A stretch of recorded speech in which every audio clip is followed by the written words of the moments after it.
Terima kasih Anda masih bersama iTalk dan saya akan menyusul Bung Anies Baswedan. Bendera yang sangat sederhana. Ya. Banyak sekali orang yang telah merelakan apa saja demi berkibarnya bendera ini. Ya, karena itu ini lebih dari sekedar simbol. Di balik ini ada perjuangan yang luar biasa. Dan di bulan Agustus ini, kaya, miskin, yang kaya sudah terlunasi janji kemerdekaannya, yang masih miskin belum, yang belum terdidik dengan baik. Semua kita menaikkan bendera dan ini memberikan pesan bahwa kita optimis tentang Indonesia kita. Sampai ke akhir zaman. Tapi Anda katakan tadi ada problem bahwa kita punya persoalan dengan kebiasaan mengikis kepercayaan diri bangsa. Bagaimana bendera seperti ini bisa mengatasi persoalan itu? Pendidikan itu kuncinya. Dan bahkan Indonesia ini nasionalisme dibangun lewat pendidikan. Disebut Indonesia bukan karena darah Jawa, darah Sunda, darah bukan aliran darah yang menentukan, tapi ide. Indonesia adalah sebuah gagasan. Indonesia adalah sebuah cita-cita. Indonesia bukan garis etnis. Karena itu kenapa kita menjadi Indonesia? Karena kita mempercayai ada sebuah kenapa kita bangga gagasan. Menjadi Indonesia? Itulah. Karena gagasan itu sangat luar biasa. Karena itu kita bicara tentang menumbuhkan kecintaan tanah air, menumbuhkan keinginan untuk berkarya. Dan sesudah Republik ini merdeka, jangan menengok ke belakang terus, tengoklah ke depan. Jadi jangan berharap kita ini sepi dari masalah-masalah itu. Jadi ke-Indonesia ini tidak akan pernah selesai? Bukan tidak akan pernah selesai, persoalan akan muncul terus. Kita punya 250 juta penduduk lebih. Itu adalah pikiran yang bervariasi. Selalu saja muncul gagasan-gagasan yang tidak sesuai dengan cita-cita kemerdekaan kita. Dengan janji kemerdekaan. Tapi bagian kita adalah bagian untuk mempertahankan. Tanggung jawab kita adalah untuk memberikan argumen mengapa ini. Anda tadi mengatakan bahwa Indonesia ini selalu bisa lolos dari cobaan, selalu bisa lolos dari krisis. Kenapa itu bisa terjadi? Seolah-olah seperti kebetulan saja itu lolos dan terlepas dari persoalan itu. Sebetulnya bukan kebetulan ya, karena Indonesia ini dibangun idenya melampaui zamannya. Jadi bayangkan anak-anak muda bersepakat membentuk Indonesia, lalu menyepakati satu tanah air, satu bangsa dan satu bahasa. Bahasa persatuan, satu bahasa bersama, bahasa persatuan. Jadi yang terjadi ini menjadi pengikat. Bung Hardy sekarang kemanapun bisa bicara dengan siapapun. Bayangkan, tak banyak bangsa di dunia yang bersepakat dengan bahasa. Dan sekarang menjadi pengikat. Efeknya apa?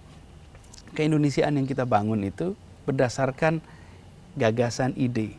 Kan ketika kita bisa baca bahasa Indonesia, nggak etnis apapun, suku apapun bisa. Akhirnya bisa berkomunikasi. Coba kalau misalnya dulu Indonesia itu pakai garis etnis, maka orang yang tidak sama etnisnya sulit menjadi Indonesia.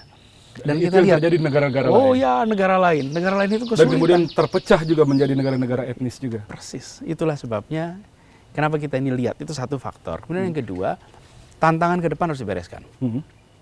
Jadi salah satu tantangannya adalah sekarang integrasi ekonomi kita. Integrasi sosial sudah. Kemudian kedua, integrasi politik sudah. Integrasi ekonomi. Sekarang integrasi ekonomi. Anda ingin menyoroti bahwa kesenjangan kaya miskin masih menjadi problem besar. Kaya miskin, teritorial masih. Bahkan saya membayangkan ke depan satu wilayah Indonesia ini merupakan wilayah yang memberikan kesempatan sejahtera yang sama. Anda lahir di Kepulauan Sangihe atau di Pulau Rote atau di Jakarta, harus memiliki kesempatan untuk dicerdaskan, disejahterakan, dilindungi yang sama.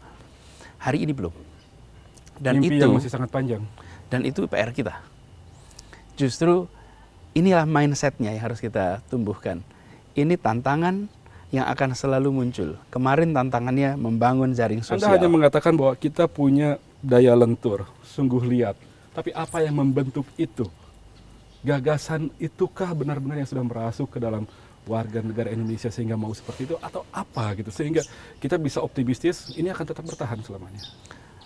Menurut saya kita ini memiliki sejarah perjalanan sebagai bangsa itu ratusan tahun, ribuan kita ini di Indonesia ini. Jadi di tanah Nusantara ini bukan pengalaman baru. Tapi terbagi-bagi dalam Kita- banyak kerajaan, banyak suku. Betul, betul sekali. Justru disitulah yang menarik. Ketika kemudian menjadi entitas baru yang bernama Indonesia, itu punya prosesnya ada top down dan bottom up. Top down dengan ide-idenya, bottom up itu dengan kemauan seluruh rakyatnya untuk bersatu. Jadi yang terjadi di tanah ini itu memang agak unik dengan di tempat-tempat lain. Karenanya kita merasa bersyukur bahwa generasi awal Republik ini itu berhasil mengkombinasikan pengetahuan ilmu sosial modern Ya, dengan akar budaya keindonesiaan. pengetahuan modern dengan akar budaya Ya, keindonesiaan. biasanya hanya satu. Ini mereka bisa kombinasikan dua-duanya. Sebagai contoh, Ki Hajar Dewantoro, pendidikannya Belanda, tapi ekspresinya dalam bahasa Jawa, dalam ekspresi Indonesia. Ya, Tapi ya. sebetulnya konsep pendidikan sangat barat, Bahkan Pancasila. Pancasila. Jadi ini kemampuan kita untuk menemukan sintesa, kemampuan kita untuk mencari titik temu itu luar biasa. Dan di kita di Indonesia ini aspek-aspek keberhasilan itu sering tak disadari. Kita lebih cepat menyadari kegagalan. Sementara dunia sana terpesona melihat tempat kita. Coba hari ini di banyak tempat di dunia pertempuran, peperangan, Ya. pengungsian. Lihat di tempat ini. Pilkada kita, wih luar biasa itu. Pilkada kita itu, saya pernah tanya Pak Mahfud waktu itu ya, era Pak Mahfud. Berapa Pak kasus pilkada yang ditangani MK? Beliau mengatakan lebih dari 340 pilkada. Bayangkan 500 lebih Kabupaten kabupaten, kota 340 itu bermasalah ke MK. MK. Ke depan itu kita akan membutuhkan generasi baru yang punya kesadaran. Misalnya saya warga Jakarta, saya warga Indonesia, dan saya warga dunia. Kesadaran itu yang harus ditanamkan. Jadi Indonesia sudah harus mulai menyiapkan generasi berikutnya untuk mewarnai dunia. Tahan dulu situ. Untuk mewarnai dunia. Dan pemirsa, kita akan segera kembali usai jeda berikut.